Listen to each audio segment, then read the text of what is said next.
Welcome back everyone. I included this product link in the description for most up-to-date pricing. Stay tuned and let's get into the video.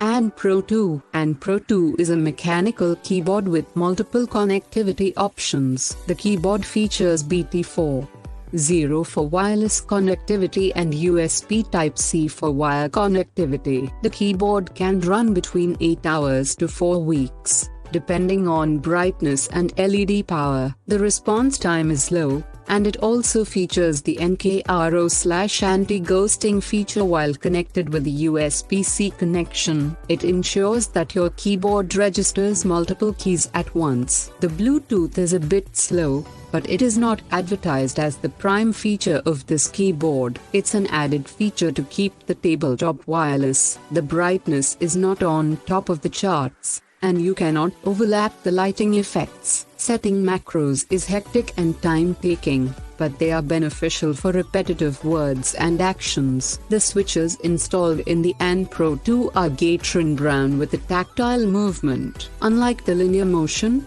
they have a slightly lower peak activation point, 2 mm. One of the weakest in the most successful gamers claims that factors like activation point and key placement can improve your chances of winning competitive gaming, where a fraction of a second matter. I included this product link in the description. You can check out this link for more information and latest price. Thank you for watching this video. Make sure to subscribe so you don't miss out on my future videos.